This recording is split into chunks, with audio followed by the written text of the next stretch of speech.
ఇది meal maker కర్రీకి gravy అండి. పొద్దున చేసిన స్పినాచ్, మెంతి పకోడీ అని చెప్పాను కదా! కోఫ్తాలాగా దానికి కూడా ఇది గ్రేవీ అనమాట. ముందుగా నేను ఒక స్పూన్ జింజర్ గార్లిక్ పేస్ట్ తీసుకున్నాను. అల్లం వెల్లుల్లిపాయ పేస్ట్. 1/4 స్పూన్ పావు చెంచా పసుపు, ఉప్పు, కారం, ధనియాల పొడి, గరం మసాలా తీసుకోవాలండి. ఒక పావు కప్పు వేయించిన పల్లీలు మాత్రమే తీసుకోవాలి. పచ్చివి పనికిరావు. పచ్చి వాసన వస్తుంది కూర. ఒక చెంచా చింతపండు పేస్ట్ అండి. ఒక పెద్ద ఉల్లిపాయ, 2 చిన్న పచ్చిమిర్చి ఘాటు లేనివి తీసుకోవాలి. ఘాటు తక్కువగా ఉన్నవి. ఇవన్నీ కూడా ముందుగా మిక్సీ పట్టుకోవాలి.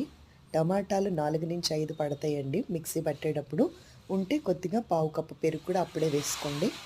స్టవ్ మీద పాన్ పెట్టి 2 చెంచాలు పల్లి నూనె వేసి, ఈ గ్రేవీ అంతా పచ్చి వాసన పోయే వరకు వేపుకోవాలండి. ఒక పావు కప్పు నీళ్లు పోసి మరిగించాలి. అందులో ఈ మీల్ మేకర్స్ యాడ్ చేయాలి లేదా బజ్జీ యాడ్ చేయాలి.